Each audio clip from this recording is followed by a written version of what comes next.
여러분, 제가 그 전 교회에서 마지막에 여러 일들 때문에 많이 힘들었을 때, 저뿐만 아니라 많은 교인들이 힘들어했죠. 그때 강단에 올라가서 기도하면서 하나님의 인도하심을 구했어요. 그때 기도하는데 하나님께서 세 가지 말씀을 주셨거든요. 그 중에 이제 가장 대표적인 말씀이 예레미야서 4장 3절 말씀이에요. 한번 읽어보겠습니다. 여호와께서 유다와 예루살렘 사람에게 이와 같이 이르노라. 너희 묵은 땅을 갈고 가시덤불에 파종하지 말라. 이 말씀을 또렷하게 주셨는데 뭐 익숙한 말씀이죠. 이 말씀을 묵상하면서 묵은 땅, 가시덤불. 그래, 우리 교회가 지금 60년 넘게 그렇게 그 묵은 땅 같은 그런 교회이고 주변이 황폐했던 것처럼 우리 교회도 그렇게 황폐한 것 같은데, 그래서 가시와 엉겅퀴가 가득한 것 같은데 어떻게 기경을 하나? 어떻게 기경을 해가지고 씨를 뿌리라는 말씀인가? 이렇게 생각을 했단 말이죠. 그러다가 제가 문득 확인해보고 싶은 내용이 있어가지고 휴대폰에서 원어 사전을 찾아보고요. 깜짝 놀랐어요. 정말 깜짝 놀랐습니다. 묵은 땅을 찾아봤는데 니르, 히브리어로 니르라고 해가지고 경작하지 않는 미개간의 땅이래. 묵은 땅이. 그래서 경작하기에 알맞은 땅이래요. 묵은 땅, 니르가 경작하지 않는 미개간의 땅이고 그래서 경작하기에 알맞은 땅이라는 거예요. 그러니까 제가 지금까지 알고 있던 그 선입견과 너무 다른 의미였어요. 그러니까 이 말씀은 그동안 씨를 뿌리고 농사를 지었지만은 가시만 가득한 그 땅을 기경해가지고 거기 씨를 뿌리라는 말씀이 아니구나. 그 말씀이 아니에요. 그러니까 묵은 땅과 가시덤불은요, 같은 땅이 아니었던 거예요. 예. 그 묵은 땅, 그동안 농사하지 않는 새로운 땅을 개간해가지고 거기에 씨를 뿌리라는 거였어요. 그동안 뿌렸는데 가시만 난 거기 말고 새로운 땅을 개간해가지고 갈아서 거기다가 씨를 뿌리라. 너무 놀랐거든요. 제가. 그러니까 그동안 제가 알고 있던 말씀과 너무 달랐기 때문에 결과적으로 여러분 이 말씀을 따라서 우리 교회가 시작된 거예요. 그러니까 뭔가 새로운 일을 시작하는 것에 대해서 하나님의 말씀으로 확신을 갖게 된 것이죠. 또 여러분 신기하게 그 전에 제가 교회 부임해가지고 첫 설교를 드리기 전에 코로나 때 영상으로 여러분에게 먼저 설교를 했었는데 그때 주신 말씀도 혹시 기억나십니까 여러분? 이사야서 43장 보라 내가 새 일을 행하리라 라는 말씀이었어요. 보라 내가 새 일을 행하리라. 그래서 제가 새 일을 행할 것입니다 라고 여러분에게 설교를 했단 말이죠. 물론 이제 그때는 이런 새 일일 줄은 꿈에도 생각 못했죠. 어쨌든 하나님께서 새 일을 행하게 하셨어요. 신기하게. 여러분도 시도하지 않았던 어떤 새로운 일, 새로운 부르심에 응답하는 것을 두려워하지 마십시오. 하나님의 말씀을 구하시고요. 그 말씀으로 인도하심을 받으시고 담대하게 새로운 일에 한번 도전해 보시길 바랍니다. 왜냐하면 익숙하지 않은 일을 해봐야 하나님을 더 의지하게 돼요. 익숙하면 소홀하게 돼 있어요. 익숙하면 소홀하게 돼 있다고요. 근데 익숙하지 않는 환경, 익숙하지 않은 그 일을 할 때에 그때에 희미했던 내 믿음이 선명해지는 것이고 그리고 하나님을 더 의지하게 되는 거예요. 도전해 보십시오. 오늘 본문은 고린도전서 본론의 시작이에요. 그러니까 앞에 지금까지는 서론이었다는 것이죠. 지금까지는요 11절 앞에까지는 인사말, 감사하는 말, 축복하는 말이었어요. 의뢰하는 말이죠. 여기서부터 이제 본론의 말이에요. 본론의 말씀이에요. 읽어볼게요. 11절입니다. 내 형제들아 글로에의 지편으로 너희에 대한 말이 내게 들리니 곧 너희 가운데 분쟁이 있다는 것이라. 내 형제들아 글로의 집 사람들이 내게 소식을 전해 주었는데 너희 가운데 분쟁이 있다는 말이 들린다. 그런 뜻이죠. 여러분 지금 바울은 어디 있냐면 에베소에 있어요. 에베소에서 3차 전도 여행 중이에요. 고린도 교회에는 바울이 2차 전도 여행 때 복음 전한 도시예요.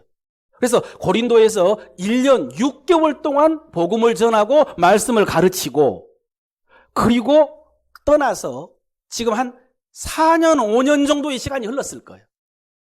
이제 3차 전도여행 때 에베소에서 복음을 전하고 있는데 그런데 글로웨의 집 사람들이 에베소에 있는 바울을 찾아와가지고 교회 소식을 전해주는데 교회 문제들을 전해주는데 그 첫 번째가 분쟁이 있다는 것이라. 분쟁이 있다는 교회에. 어떤 분쟁이냐? 12절이에요. 내가 이것을 말하거니와 너희가 각각 이르되 나는 바울에게 나는 아볼로에게 나는 게바에게 나는 그리스도에게 속한 자라 한다는 것이니 이런 분쟁이에요. 여러분 오해하지 말 것은 지금 바울이나 아볼로나 게바가 자기 계파를 만들었다는 뜻이 아니에요. 지도자들이 계파를 만든 것이 아니라 그냥 성도들끼리 자기들끼리 나는 누구에게 속했다 나는 누가 더 좋다 이렇게 하면서 다투고 싸우고 있다는 거예요. 여러분 이것은 사실 그들이요 고린도 교인들이 세상에서 배운 거예요. 왜냐하면 지금 고린도가 어디에 있냐면 헬라 지방에 있거든요. 정확한 위치는 아테네 옆이에요. 아테네 무슨 도시입니까? 철학의 도시죠. 철학 유명한 그 당시에 철학자들이 그 스승을 중심으로 학파를 형성하고 있단 말이죠. 아카데미도 있었고 이런 것들 한 50개 있었대요. 당시 50개. 우리가 잘 아는 뭐 스토아 학파, 에피크레스 학파, 뭐 플라톤 학파, 또 아리스토텔레스 학파 이런 것들이 당시에 있었습니다. 그러니까 고린도 교회 성도들이 그런 모습을 본받아가지고 교회 안에서 파를 만들어가지고 경쟁을 하면서 신앙생활을 하고 있다는 그 소식을 들은 것입니다. 그럼 이제 이 파들은 어떻게 만들어졌나? 역시 성경에서 확인하자면 13절이에요. 그리스도께서 어찌 나뉘었느냐? 바울이 너희를 위하여 십자가에 못 박혔으며 바울의 이름으로 너희가 세례를 받았느냐? 파가 어떻게 만들어졌다는 거예요? 바울의 이름으로 너희가 세례를 받았느냐? 라는 거 보니까 누구한테 세례를 받았느냐? 이것에 따라서 지금 파가 나눠졌구나라는 것을 알 수 있죠. 세례를 준 그 지도자를 중심으로. 여러분, 이 세례는 밥티조라고 하는데 문자적인 뜻은요, 물에 잠긴다는 뜻이에요. 그러니까 물속에 들어가는 거예요. 물속에 담그는 거. 그래서 원래 세례는요, 물속에 들어가서 받아야 돼요. 그러니까 침례교가 하는 거 있잖아요. 물속에 몸으로 완전히 들어가요. 그러니까 우리 장로교는 약식으로 물을 머리에 뿌립니다. 근데 원래는 물속에 들어가야 돼요. 이게 무슨 의미냐? 죽는다는 거예요. 물속에 들어가는 것은요, 죽는다는 의미예요. 죽는다. 그럼 여러분, 세례를 받을 때 나는 죽습니다 하고 세례를 물속에 들어가서 받는지. 그러면 그렇게 세례 받으면서 이제 나의 옛사람은 죽었고 그러니까 끄집어 올리거든요. 새로운 사람으로 살겠습니다. 그런 의미냐? 아마 가장 많이 그렇게 알고 있을 거예요. 아니에요. 그런 뜻 아니에요. 물론 이제 전혀 그런 의미가 없는 것은 아니지만은 더 중요한 것은 주님과 함께 죽는다는 의미예요. 왜 물속에 들어가느냐? 죽는다는 의미입니다. 죽는다는 의미가 뭡니까? 주님과 함께 죽는다는 의미입니다. 이게 가장 중요한 거예요. 뭐 내가 의지적으로 이제 나는 옛생활을 청산하고 새로운 삶을 살겠다. 조금 있어요. 그러나 그보다 더 앞선 것이 나는 주님과 함께 죽었습니다 라는 고백이에요. 로마서 6장 3절 말씀 정확히 나옵니다. 시작. 무릇 그리스도 예수와 합하여 세례를 받은 우리는 그의 죽으심과 합하여 세례를 받은 줄 알지 못하느냐. 보세요. 예수와 합하여 세례를 받는 것. 예수의 죽으심과 합하여 세례를 받는 거예요. 그래서 주님이 십자가에 죽으셨지만 우리는 안 죽었거든요. 그런데 세례 받으면서 죽은 흉내를 낸 거예요. 죽은 신용을 한 거예요. 그래서 이제 우리도 죽었다고 그렇게 치고 그 덕분에 주님이 죽으셨는데 우리 죄가 용서받았다라고 이렇게 믿는 이게 세례 의미거든요. 그래서 우리가 주의 이름으로 세례를 받았어요. 주님께서 죽으시고 주님과 결합되었기 때문에 우리가 주님의 이름으로 세례를 받았다고요. 여러분, 지난 2주 전이죠. 고린도전서 1장 9절 살펴볼 때 하나님께서 우리를 그리스도와 교제케 하셨다라는 말씀을 들었죠. 기억나십니까? 하나님께서 우리를 그리스도와 교제케 하셨다. 이 교제케 하셨다는 말씀이 친교하게 하셨다, 친밀하게 하셨다는 뜻이 아니라고 그랬죠. 그런 소극적인 의미가 아니고 에이스 코이노니아, 그래서 그 안으로 들어가게 했다. 결합시키셨다고 그랬어요. 교제하게 하셨다라는 것은 뭐냐면 결합, 연합하게 하셨다라는 그런 뜻이라고 그랬어요. 그럼 여러분 질문합니다. 우리가 언제 주님과 결합했을까요? 우리 교인들은 이렇게 똑똑해요. 세례 받을 때, 그렇죠. 지금 말씀의 흐름이 세례니까. 또 아까 말씀도 읽었잖아요. 이런 과정이에요. 우리가 믿을 때 결합된 거예요, 사실은. 우리가 믿을 때 주님 속으로 들어가가지고 주님과 결합, 연합된 거예요. 근데 더 공식적으로 말하면 세례 받을 때라고 하는 게 세례가 믿음을 공식화하는 거거든요. 그 전에 개인적으로 믿을 수 있지만은 세례 받을 때 공중 앞에서 나 믿는다고 고백하는 거니까. 그러니까 세례 받을 때가 맞습니다. 여러분 생각해 보세요. 세례는 주님께 속했다. 주님과 결합되었다. 주님과 하나 되었다라는 의미로 주의 이름으로 받았어요. 그렇죠? 그런 의미로 받은 거죠? 주님과 하나 되었다라는 의미로 주의 이름으로 세례를 받았어요. 그래 놓고는 나는 바울에게, 나는 게바에게, 나는 아볼로에게 속했다. 이게 뭡니까? 세례는 주님과 결합되었다는 의미로 주의 이름으로 받아놓고 그리고 하는 말, 나는 게바에게 속했다. 나는 바울에게 속했다. 여러분 이게 뭡니까? 묻겠습니다. 이게 뭡니까? 아무것도 모르는 거예요, 지금. 세례의 의미를 모르고 있는 거예요. 이게 모순이잖아요. 아, 그리스도에게 속했다라고 해서 그리스도 이름으로 받으면서 게바에게 속했다고 주장한 게 뭡니까? 잘못 알고 있는 것입니다. 예. 거기에다가 또 뉘앙스를 보세요. 나는 바울에게, 나는 게바에게, 나는 아볼로에게, 이게 뭐 하는 겁니까? 이게 뭐냐면요, 자랑하는 거예요. 자랑하는 거. 뭐 하는 거라고요? 자랑하는 거예요. 자랑. 뭐냐면 바울 선생이 낫지. 아볼로가 낫지. 어떻게 베드로, 게바하고 비교하냐? 자기 스승을 높이는 것 같고 자랑하는 것 같지만 사실 자기 자랑하는 거예요. 예, 내가 더 낫다. 우리가 더 낫다. 우리는 너희와 다르다. 그런 의미예요. 그런데 이건 역시 여러분 생각해 보세요. 십자가에서 죽으신 분은 주님이시죠. 주님이 십자가에서 죽으셨어요. 우리는 뭐 했냐면요, 믿기만 한 거예요. 아무것도 안 했어요. 여러분, 믿는다는 게 무슨 의미냐면 좀 노골적으로 말하면요, 아무것도 안 했다는 뜻이에요. 행위가 아니고 믿음이라는 뜻이거든요. 그래서 믿음은 뭐냐면 아무것도 안 한 거예요.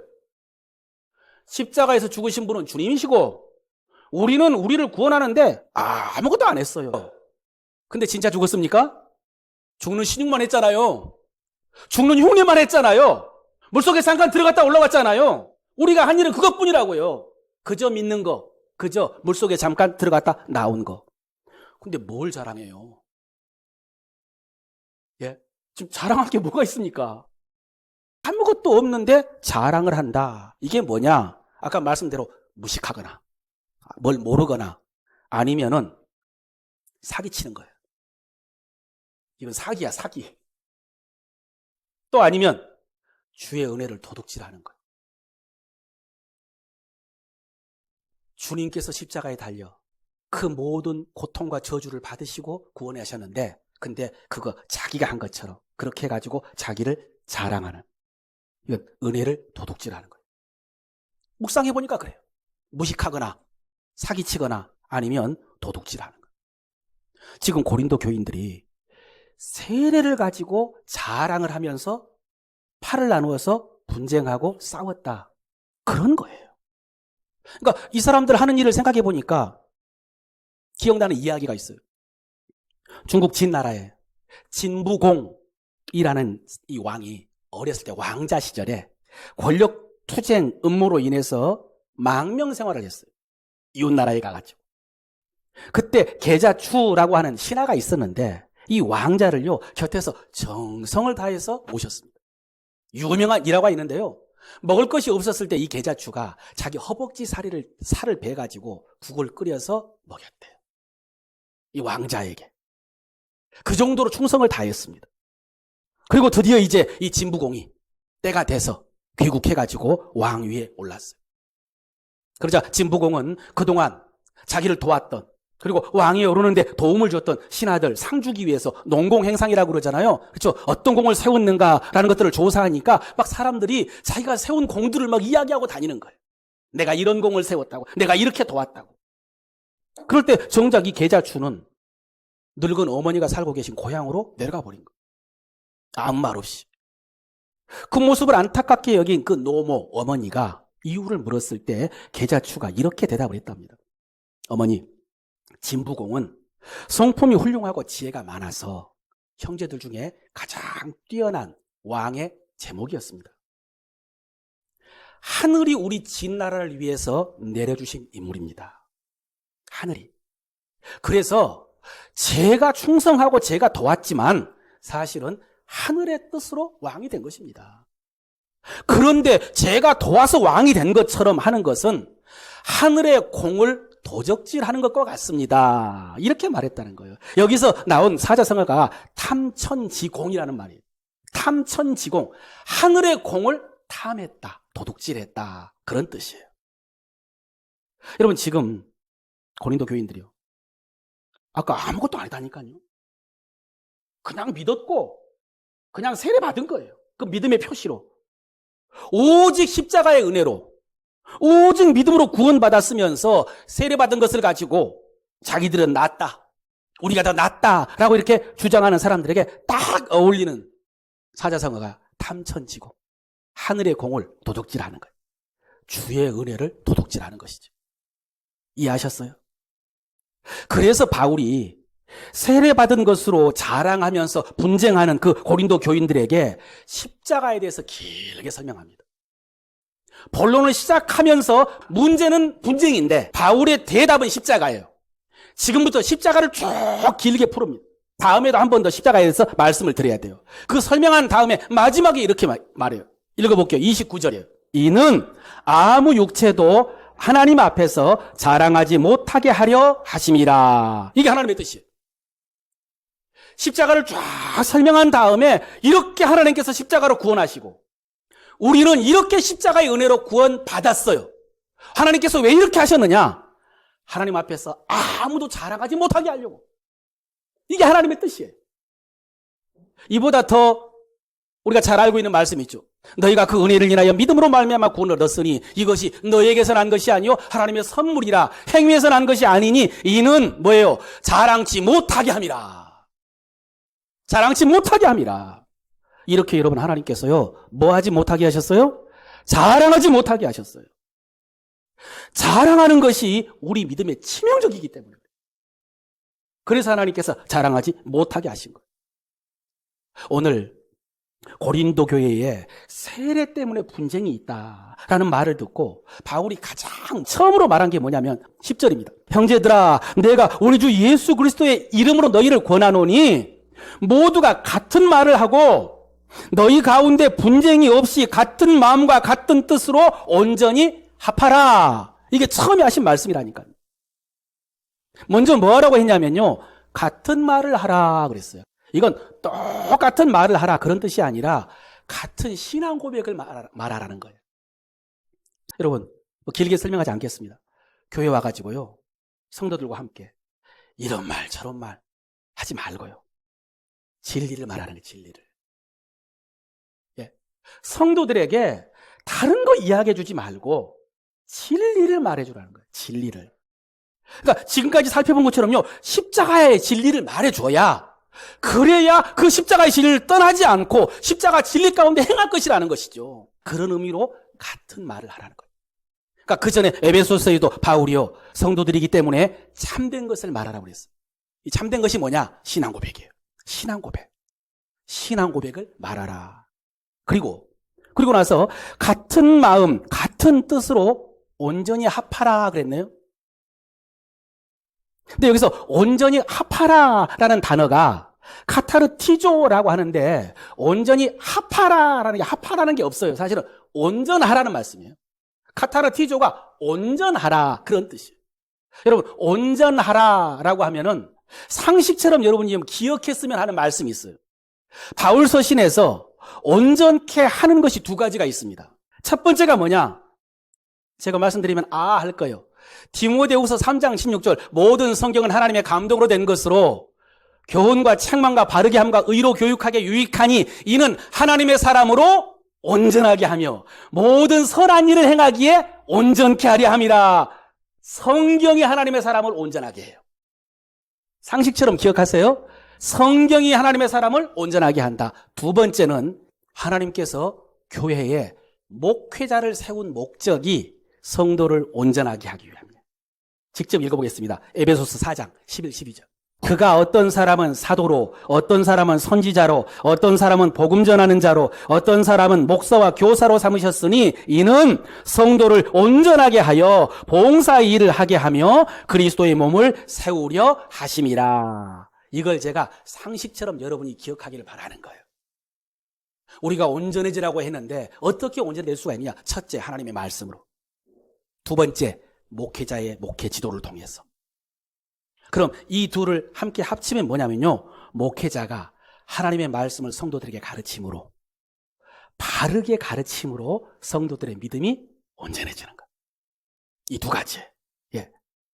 그렇게 여러분이 온전해질 때 여러분 각자는 각자 다른 은사를 받았거든요.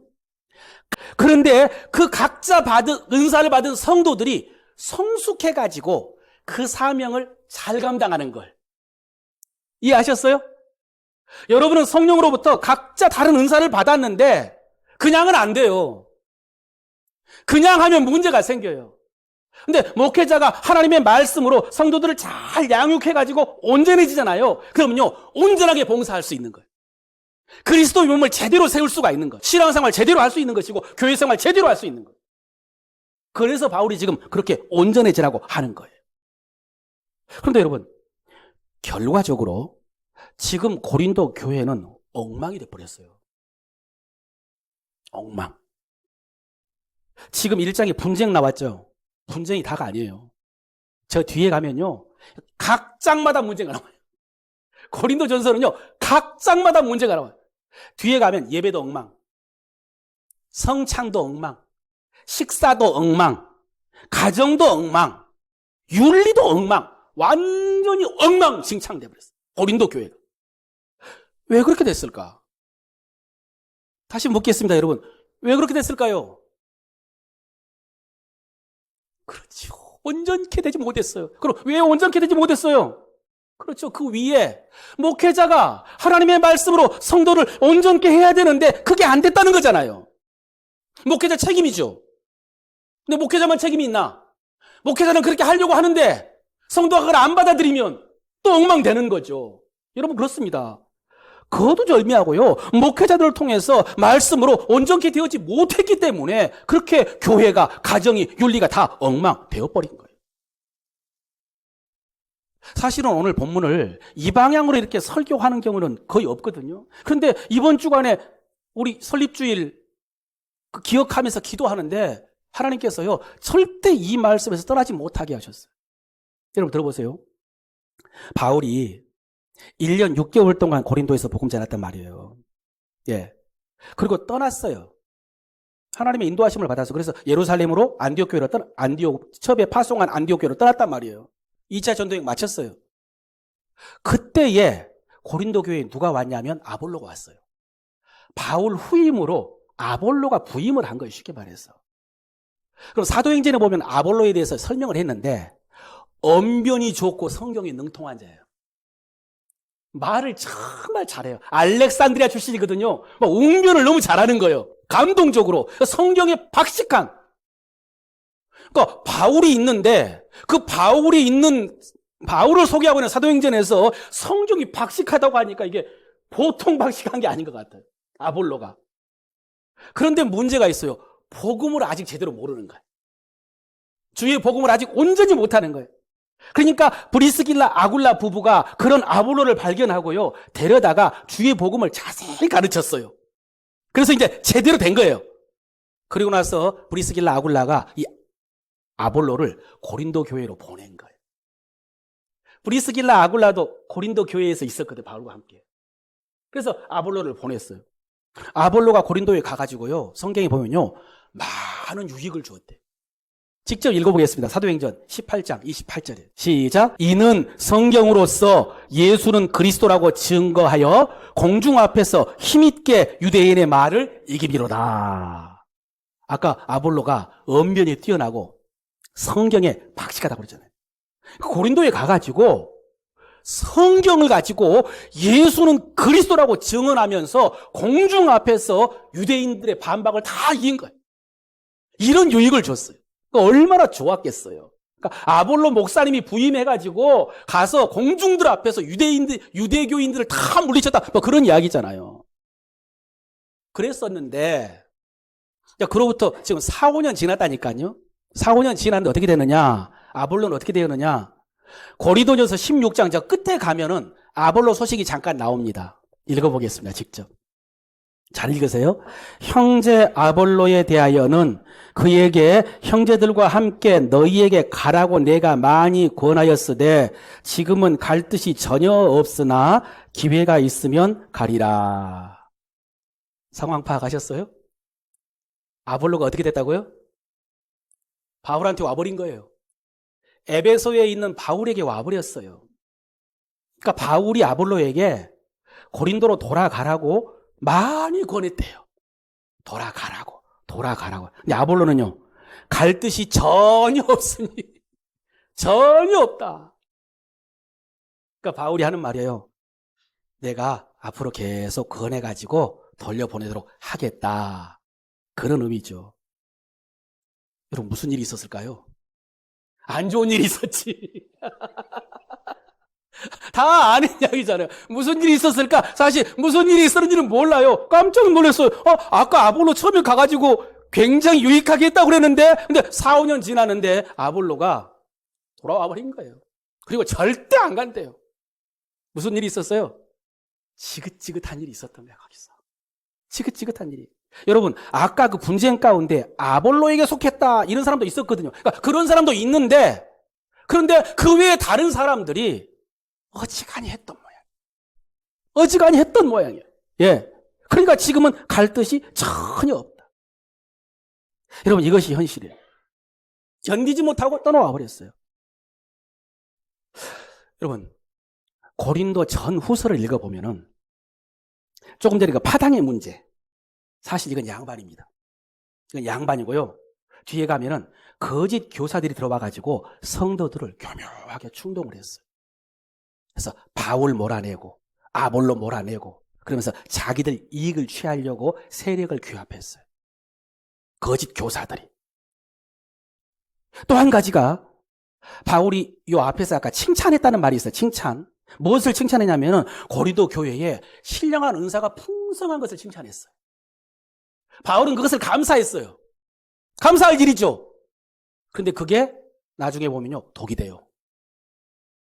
성령의 은사, 신령한 은사가 풍성했는데 그것 때문에 자기들끼리 지잘났다고. 내가 최고라고. 그래서 어떻게 됐냐? 바울까지 무시하는 거예요. 바울까지 무시하는 거예요. 여러분, 바울이 이 문제 해결하려고 지금 고린도전서 썼단 말이죠. 근데 여러분, 결론부터 말씀드리면요, 문제가 해결이 하나도 안 돼요. 오히려 반발이 일어났어요. 그래서 바울이 방문을 했거든요. 방문을 했는데도 바울이 거기서 모욕을 당하고 돌아옵니다. 모욕을 당하고 돌아와요. 그들이 바울에게 했던 말이 있어요. 읽어볼게요. 고린도후서 10장 10절입니다. 그들이, 그러니까 대적하는 사람들이에요. 지금 대적하는 사람들. 그들의 말이 그의 편지들은 무게가 있고 힘이 있으나 그가 몸으로 대할 때는 약하고 그 말도 시원하지 않다 하니. 편지들은 힘이 있는데 몸으로 대할 때는 약하고 그 말도 시원치 않다. 누가? 바울이 그렇다는 거예요. 그 대적하는 자들, 그 거짓 교사들, 그 패거리들이 바울에 대해서 말이 시원치 않아. 편지로만 세게 말하지 직접 오면 아무것도 아니야. 이랬다는 거예요. 여러분, 이런 곳에서 아볼로가 못 견디고 돌아와 버린 거예요. 예.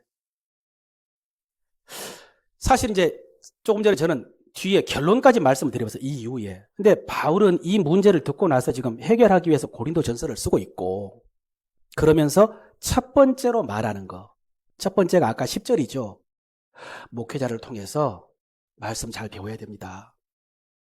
그거 지금 이야기하고 있는 거죠.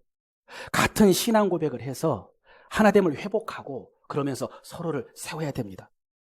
봉사 제대로 해야 됩니다. 이걸 권면한 것이고, 그리고 계속해서 이어지는데 십자가를 기초로 삼아야 됩니다라고 한 거예요.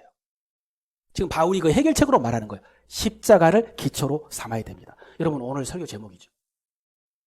여러분, 세례 때문에 지금 싸우고 계시잖아요.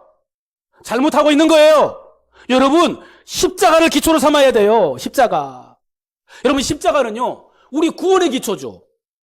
그렇죠? 우리가 오직 십자가를 통해서 구원받았죠. 그런데 구원의 기초일 뿐만 아니라 우리 삶의 기초예요. 우리는 십자가를 통해서 구원만 받을 것이 아니라 십자가를 기초로 해서 합당하게 살아야 돼요. 예? 그래서 우리가 신앙생활도 십자가를 기초로 해야 되는 거예요. 인간관계도 십자가를 기초로 해야 되는 거예요. 구원만 받으면 안 되는 거예요. 바울이 지금 그것을 말하고 있는 것이죠. 그래서 십자가를 제대로 알고 십자가 기초 위에 세워졌다면 자랑할 것이 없습니다. 바울이 지금 그거 말하고 있습니다. 여러분, 그렇습니다. 자랑만 하지 않아도요. 아니, 십자가를 제대로 알면 자랑하지 않습니다. 제대로 알면. 그리고 자랑만 하지 않아도 내 믿음 지킬 수 있고 우리 교회 지킬 수 있어요. 이게 하나님 말씀이에요. 오늘 주신. 다시 십자가 위에 제대로 서 있으면 자랑하지 않고 자랑만 하지 않아도 내 믿음 지킬 수 있고 우리 교회 지킬 수 있다. 하나님 주신 말씀입니다. 여러분, 자랑한다는 게 뭐 대놓고 의시된다, 그것만 자랑 아니에요. 진짜 무서운 것은요, 은근한 자랑입니다. 은근히. 그래서 자랑이 다양하게 나타나는데 숨길 수 없는 것은 결국 다른 사람을 무시하는 거예요. 뭐 대놓고 무시한다는 것이 아니라 은근히 비판하면서 자기를 높이는 것이죠. 그러면서 구별하는 거예요. 여러분, 이것은 복음에 합당하지 않는 겁니다. 십자가에 합당하지 않는 것입니다. 사랑하는 성도 여러분, 이 말씀을 그냥 흘려듣지 마시길 바랍니다. 계속해서 우리가 은근히 자랑을, 내가 더 낫다, 나는 다르다 라고 하면서 은근히 자랑하는 동안에 내 믿음은 무너지는 것이고 교회가 무너져요. 하나님께서 경고로 주신 말씀이에요. 오늘 설교 마칩니다. 여러분, 제가 절대까지는 아니지만 교회에 대해서 부정적으로 말하는 거 굉장히 조심합니다. 교회에 대해서. 그런데 한국 교회 내부적으로 많이 심각합니다. 저는 이제 여러 목회자들을, 목회의 어떤 경험들이나 또 목회자들과의 교제를 통해서 또 뭐 다른 성도들도 마찬가지 듣고 보고 하는데요, 정말 한국 교회 내부적으로 굉장히 어려움이 많습니다.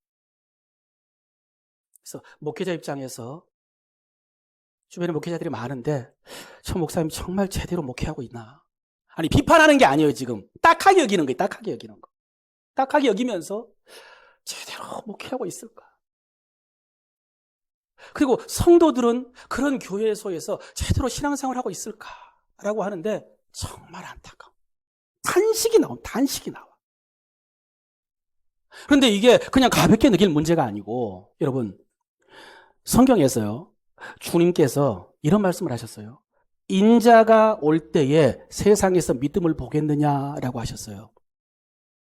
많이 나오는 말씀은 아니지만요, 진짜 기억해야 될 말씀이에요. 주님께서 오실 때 내가 세상에서 믿음을 보겠느냐? 희귀할 거라는 말씀이에요. 믿는다고 하는 이는 많을 것인데 사실은 아마 희귀할 것이다. 그렇게 이야기하시는 것이고, 또 한 가지 베드로 사도가 이야기했어요. 마지막 종말에 주님이 심판이 임하는데 그때 하나님의 집에서 먼저 이루어집니다. 어디서요? 하나님의 집에서. 여러분, 제가 성도들에게 두려움을 심어주고 싶지 않아요. 저는 그런 말씀 전하는 목사 아니에요. 뭐 공포를 심어주고 뭐 그러지 않아요. 그럼에도 불구하고 외면할 수 없는 말씀이에요. 주님이 마지막 이 땅에 오실 때에 세상을 분명히 심판할 거예요. 세상을 심판하기 전에 먼저 주님의 집에서 먼저 심판하신다. 그러면 이제 세상은 오죽하겠느냐? 이런 의미인데 어쨌든 주의 전에서 심판이 시작될 것이다. 그렇기 때문에 이 말씀을 무겁게 받아야 돼요. 우리는 십자가 위에 서서 십자가에 합당하게 구체적으로 자랑하지 않고 그러면서 내 믿음을 지키고 우리 교회를 지켜야 돼요. 사랑하는 성도 여러분, 이것을 위해서 저는 처음 마음처럼 오로지 말씀 전하는 일과 기도하는 일에 힘쓰겠습니다. 저는 그러겠습니다. 그럼 여러분은요? 그 말씀 따라 순종함으로 그렇게 해서 우리가 주님이 다시 오셨을 때에 그 앞에서 점도 없고 흠도 없이 평강 가운데 나아가게 되기를 축원합니다.